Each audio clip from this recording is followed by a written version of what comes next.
Hello everyone, मैं doctor Anuj Kumar, assistant professor in mathematics department. हमने last की वीडियोस में lattice, properties of lattice, distributive lattice और complemented lattice discuss कर चुके हैं और आज की इस वीडियो लेक्चर में हम डिस्कस करेंगे मॉड्यूलर लैटिस और कंप्लीट लैटिस के बारे में। लैटिस की जो प्रॉपर्टीज़ है, डिस्ट्रीब्यूटिव लैटिस है ना, ये सब चीज़ें हमारी यूज होगी, तो उन लेक्चर्स को आप देख करके इस वीडियो को देखें। डिफाइन करते हैं मॉड्यूलर लैटिस। मॉड्यूलर लैटिस कब बनता है?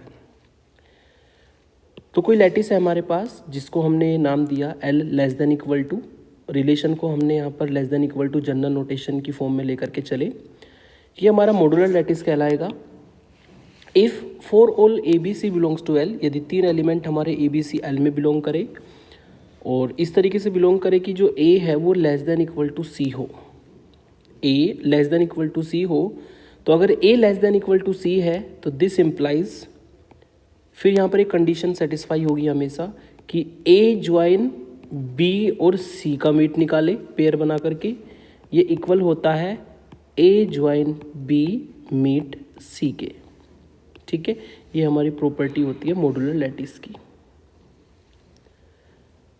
तो यहाँ पर आपने बस थोड़ा सा चेंज ये है हमारा कि इधर तो हमने B मीट C का पेयर बनाया है, ठीक है ना, और इधर हमने A ज्वाइन B का पेयर बनाया है।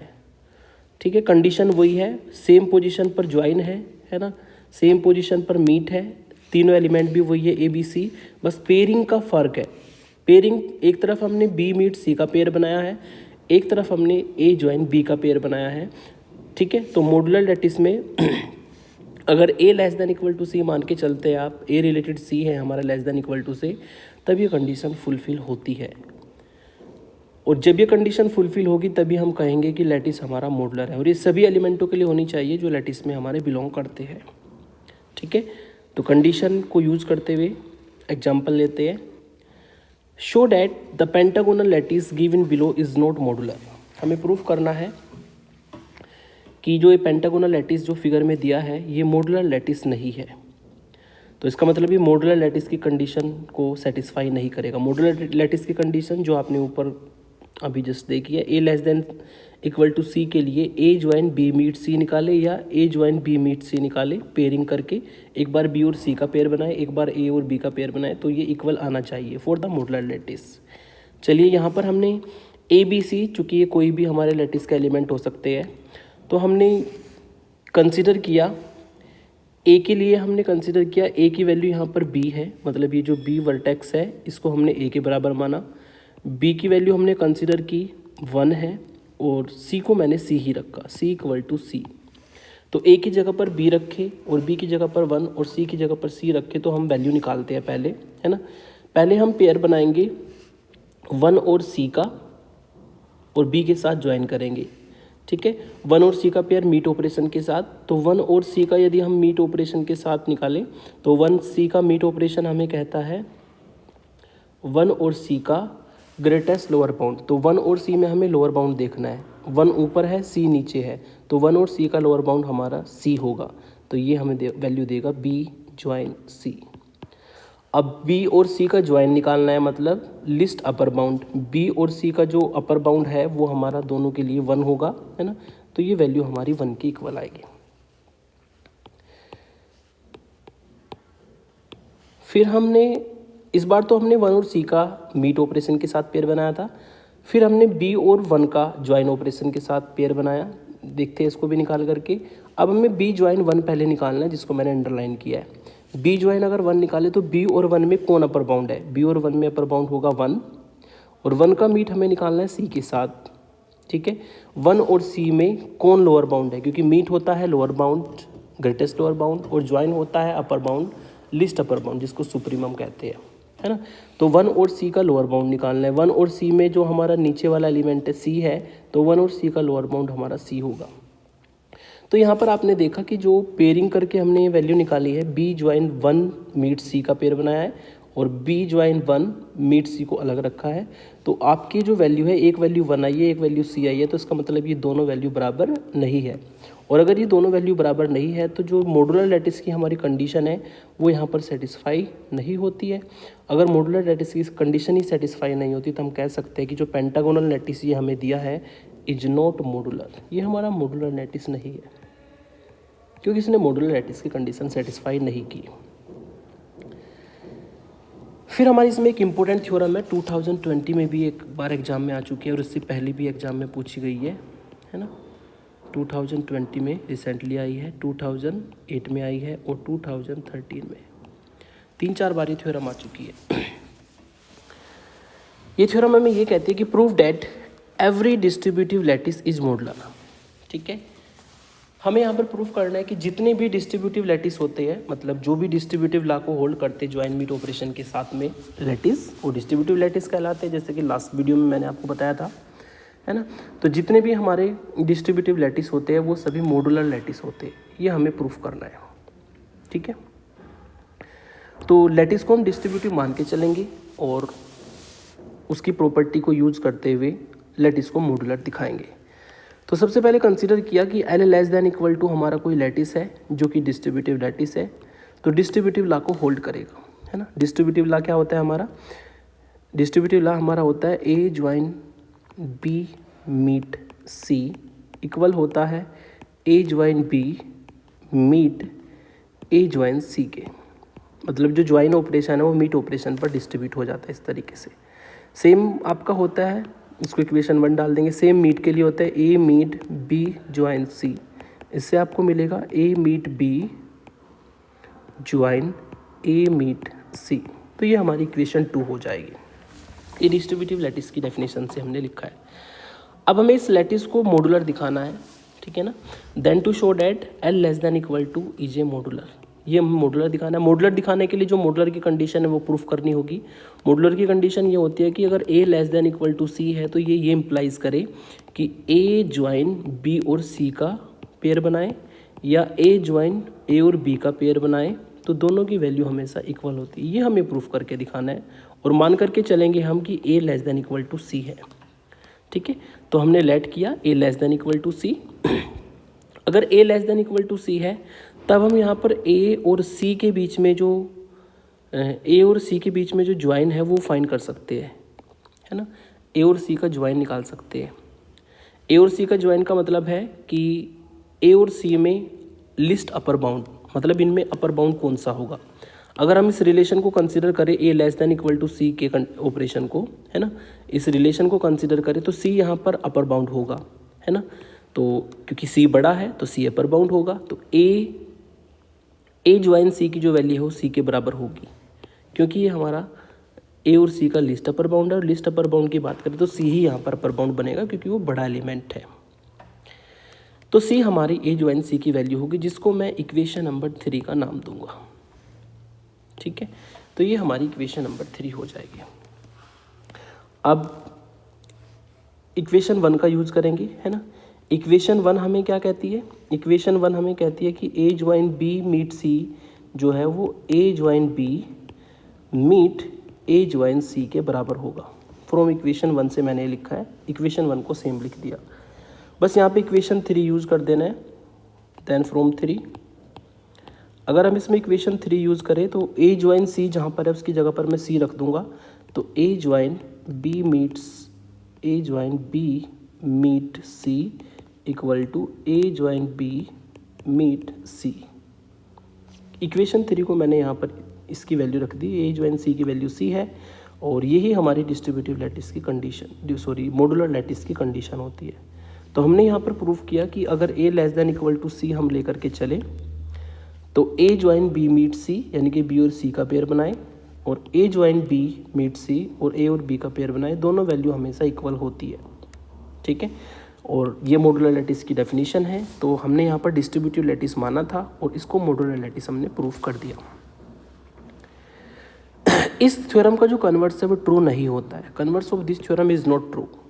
मतलब आपने इस थ्योरम से ये देखा कि जितने भी हमारे डिस्ट्रीब्यूटिव लैटिस है वो मॉडुलर होते हैं, जितने भी हमारे डिस्ट्रीब्यूटिव लैटिस है वो मॉडुलर होते हैं। लेकिन मॉडुलर लैटिस डिस्ट्रीब्यूटिव हो भी सकते हैं, नहीं भी हो सकते हैं। ठीक है, डेट इज मॉडुलर लैटिस, ये मैंने लिखा भी, मॉडुलर लैटिस मे और मे नॉट बी डिस्ट्रीब्यूटिव। मतलब मॉडुलर लैटिस अगर कोई है तो वो डिस्ट्रीब्यूटिव लॉ को होल्ड कर भी सकता है, नहीं भी कर सकता है। इसके लिए भी एक एग्जांपल मैंने कंसिडर किया है। Prove that the lattice given below is modular but not distributive. हमें प्रूव करना है कि ये जो लैटिस है ये हमारा मॉडुलर तो है, मतलब मॉडुलर की कंडीशन तो ये सेटिस्फाई करेगा, लेकिन ये डिस्ट्रीब्यूटिव नहीं होगा। इस थ्योरम का कन्वर्स हो जाएगा ये हमारा। तो हमने यहाँ पर कंसिडर कर लिया कि a less than equal to सी है, लेस देन इक्वल टू का रिलेशन लेते हुए a less than equal to c माना, मतलब a c से रिलेट करता है। अब हम वैल्यू निकालेंगे a join b meet c। एक बार हम b और c का पेयर बना के और एक बार हम a और b का पेयर बना के अकॉर्डिंग टू मॉडुलर लैटिस की डेफिनेशन ये वैल्यू निकालेंगे। तो इस फिगर, इस लैटिस को देखते हुए अगर हम b मीट c निकालें तो हमें b और c का लोअर बाउंड चाहिए, है ना। b मीट c का मतलब होगा b और c का लोअर बाउंड। b और c का लोअर बाउंड दोनों का ही लोअर बाउंड 0 है, तो ये वैल्यू देगा a ज्वाइन 0। अब a और 0 का ज्वाइन निकालना है, मतलब 0 और a में कौन अपर बाउंड है, तो आप देख सकते हैं a यहाँ पर अपर बाउंड होगा, तो इसकी वैल्यू a आ जाएगी। अगर हम बात करें पहले a ज्वाइन b की, a ज्वाइन b का मतलब है a और b का अपर बाउंड, है ना। a और b का अपर बाउंड कौन है, आप देख सकते हैं दोनों के लिए जो अपर बाउंड है 1 है, तो यहाँ पर 1 आ जाएगा, 1 मीट c। 1 मीट c का मतलब 1 और c में लोअर बाउंड देखना है। 1 ये है हमारा, c हमारा ये है, दोनों का लोअर बाउंड हमारा c होगा, है ना। तो एक की वैल्यू a आई है, एक की वैल्यू c आई है, लेकिन हमारा रिलेशन है लेस देन इक्वल टू का, यानी कि यहाँ पर a c के इक्वल होगा, है ना, क्योंकि लेस देन इक्वल टू का रिलेशन है तो a c के इक्वल होगा। तो आप कह सकते हैं कि a join b meet c की वैल्यू या a join b meet c की वैल्यू पेयरिंग करने पर एक बार b और c का पेयर लिया, एक बार a और b का पेयर लिया, दोनों इक्वल आई है, ठीक है। फॉर किसके लिए, क्योंकि a जो है यहाँ पर c के बराबर होगा by the definition of this relation a less than equal to, यानी कि ये जो लैटिस है ये मॉडुलर लैटिस है, क्योंकि इसने मॉडुलर लैटिस की कंडीशन सेटिस्फाई की है। अब इसी लैटिस को लेते हुए हम प्रूव करेंगे ये डिस्ट्रीब्यूटिव जो लॉ होता है ज्वाइन मीट के लिए उसको सेटिस्फाई नहीं करेगा, है ना। तो उसके लिए हमें पहले निकालना होगा a join b meet c की वैल्यू, ठीक है। तो a को a ही रखा, ज्वाइन हमारा ऑपरेशन रहेगा, b मीट c की वैल्यू पहले निकालनी है, मतलब b और c का लोअर बाउंड, b और c का लोअर बाउंड आप देख सकते हैं दोनों का लोअर बाउंड 0 है, तो यहाँ पर 0 आ जाएगा। अब a और 0 का ज्वाइन यानी कि अपर बाउंड निकालना है जो कि a आएगा, तो a join b meet c की वैल्यू हमारी a होगी। अब हम निकालेंगे यहाँ पर a ज्वाइन b की वैल्यू, a ज्वाइन c की वैल्यू। तो a ज्वाइन b का मतलब a और b का अपर बाउंड जो कि 1 है, तो 1 हो जाएगा, मीट ऑपरेशन बीच में रहेगा। फिर a ज्वाइन c मतलब a और c का अपर बाउंड, a और c का जो अपर बाउंड है फिर भी 1 आएगा, तो ये 1 का मीट 1 के साथ निकालेंगे 1 आएगा। तो आपने देखा कि एक से वैल्यू a मिली है, एक से वैल्यू 1 मिली है ना। इसका मतलब यहाँ पर a join b meet c, a join b meet a join c के बराबर नहीं आया है, और अगर ये इसके इक्वल नहीं है तो डिस्ट्रीब्यूटिव लॉ यहाँ पर होल्ड नहीं होगा, और डिस्ट्रीब्यूटिव लॉ होल्ड नहीं होगा तो जो लैटिस है ये हमारा कभी भी डिस्ट्रीब्यूटिव नहीं हो सकता। तो मतलब ये मॉडुलर लैटिस तो है लेकिन ये डिस्ट्रीब्यूटिव लैटिस नहीं है। लेकिन हमेशा ध्यान रखना, अगर कोई डिस्ट्रीब्यूटिव लैटिस है तो वो हमेशा मॉडुलर होगा। मॉडुलर लैटिस डिस्ट्रीब्यूटिव हो भी सकता है, नहीं भी हो सकता है। फिर मॉडुलर को लेकर के नेक्स्ट थ्योरम है हमारी, show that A lattice L is modular if and only if, यदि ये कंडीशन हमारी सेटिस्फाई हो। मतलब हमें एक बार मान के चलना है कि जो L लैटिस है वो हमारा मॉडुलर लैटिस है। एक बार मान के चलेंगे कि जो L लैटिस है वो हमारा मॉडुलर लैटिस है, और फिर हम इस कंडीशन को प्रूव कर देंगे। फिर एक बार इस कंडीशन को मान के चलेंगे और लैटिस को मॉडुलर दिखाएंगे, क्योंकि यहाँ पर थ्योरम में हमें इफ़ एंड ओनली इफ़ दिया है, तो हमें कन्वर्स पार्ट भी प्रूफ करना होगा। तो पहले हमने कंसिडर किया कि जो हमें लैटिस दिया है L वो हमारा मॉडुलर लैटिस है।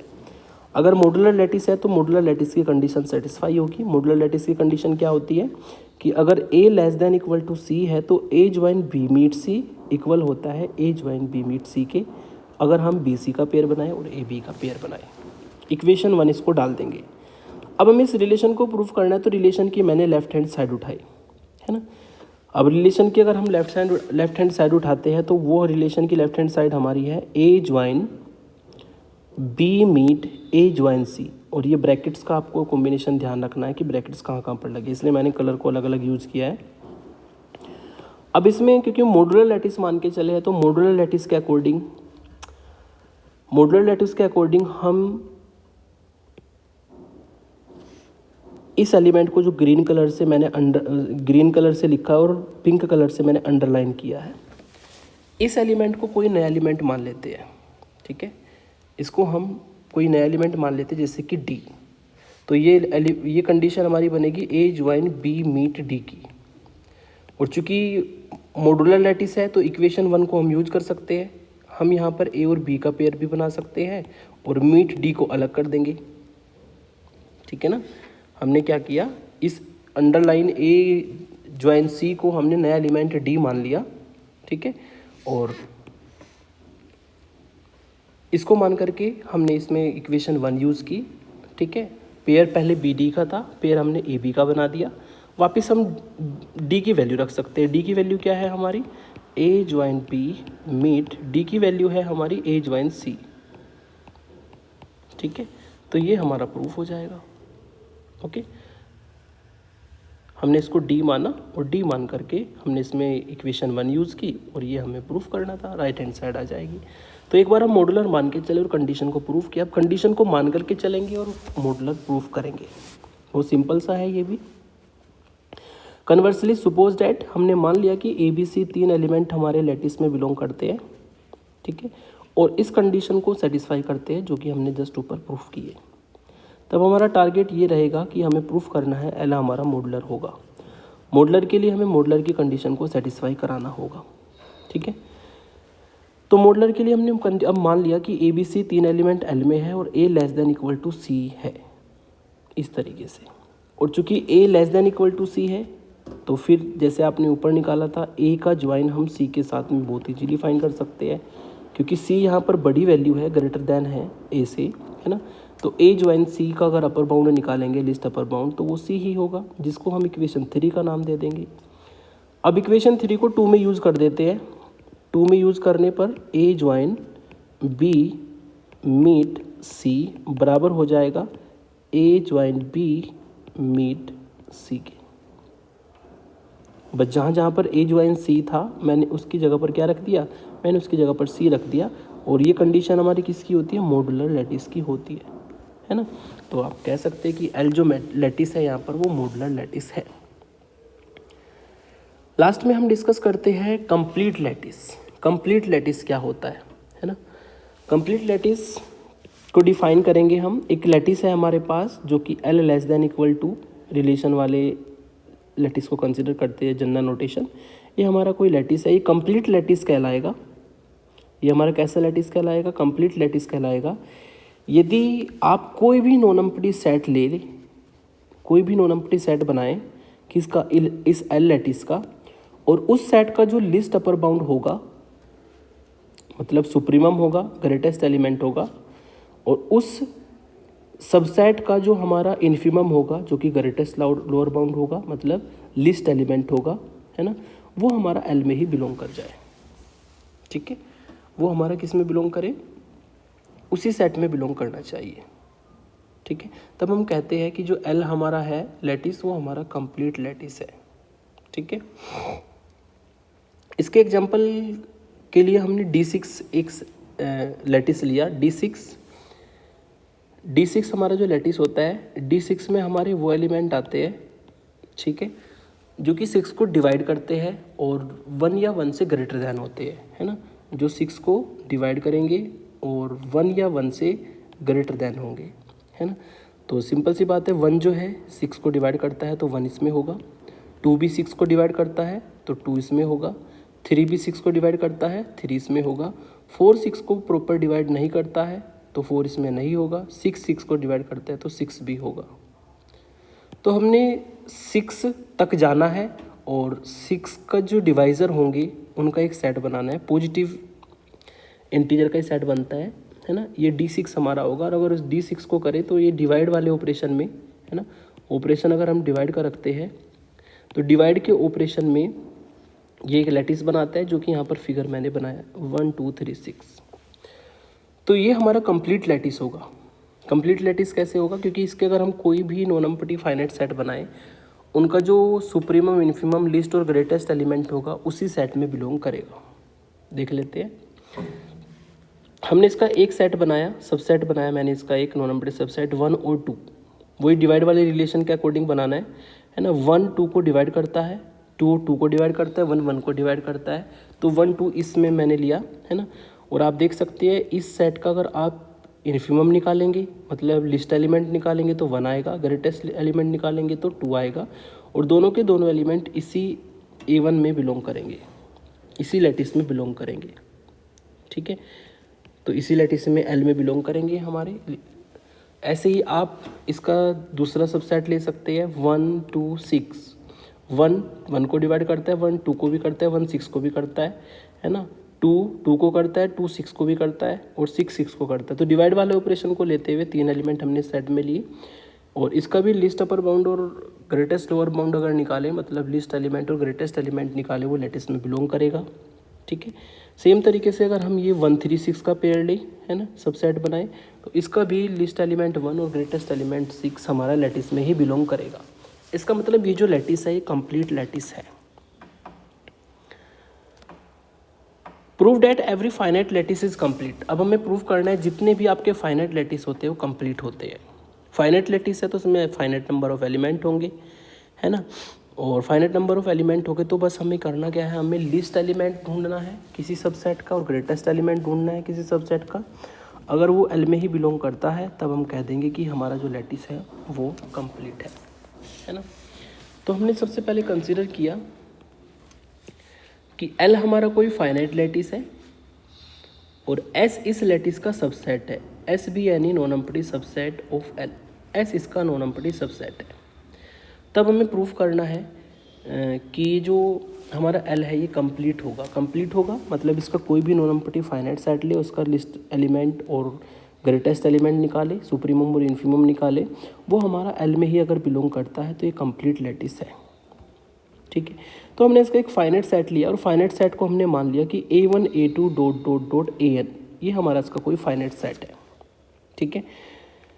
तो अगर इस सेट के लिए हम लिस्ट अपर बाउंड यानी कि सुप्रीमम निकाले, इस सेट के लिए हम ग्रेटेस्ट लोअर बाउंड यानी कि इन्फीमम निकाले तो बहुत ईजिली निकाल सकते हैं। देन हमने निकाला लिस्ट अपर बाउंड किस किस का, हमने निकाला इस पूरे सेट का A1 A2 dot dot dot AN, इन सभी एलिमेंट को लिया, इस पूरे सेट का मैंने लिस्ट अपर बाउंड निकाला। लिस्ट अपर बाउंड का मतलब होगा A1 join A2 join dot dot dot AN तक जो ज्वाइन करके हमारा सबसे बड़ा एलिमेंट आएगा वो आ जाएगा, और वो इस सेट के लिए क्या कहलाएगा, सुप्रीमम कहलाएगा, सुप्रीमम ऑफ एस। और सिंपल सी बात है A1 A2 AN में से ही कोई एक होगा तो ये हमेशा एल में बिलोंग करेगा। ऐसे ही अगर ग्रेटेस्ट लोअर बाउंड निकाले इस सेट का A1 A2 है ना डॉट डॉट डॉट AN का, अगर इसका ग्रेटेस्ट लोअर बाउंड निकाले तो A1 meet A2 dot dot dot meet AN, ठीक है।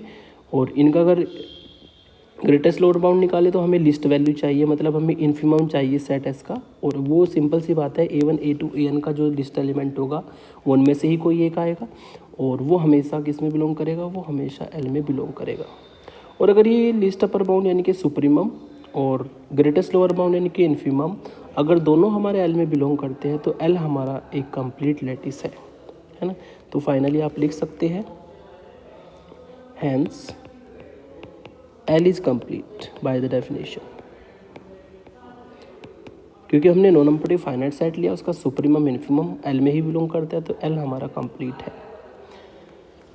एक नोट है ना, if a lattice L has least and greatest element then L is bounded, ये मैंने लास्ट वीडियो में आपको अच्छे से बताया था। अगर कोई लैटिस एल है और उसमें लिस्ट और ग्रेटेस्ट एलिमेंट मतलब सुप्रीमम और इन्फीमम हमारा एग्जिस्ट करता है तो वो हमेशा बाउंडेड होता है, ठीक है। अब हमारी नेक्स्ट थ्योरम ये है कि हमें प्रूफ करना है show that every complete lattice is a bounded lattice. जितने भी कंप्लीट लैटिस होते हैं हमारे बाउंडेड लैटिस होते हैं, वो सिंपल से इसका प्रूफ है।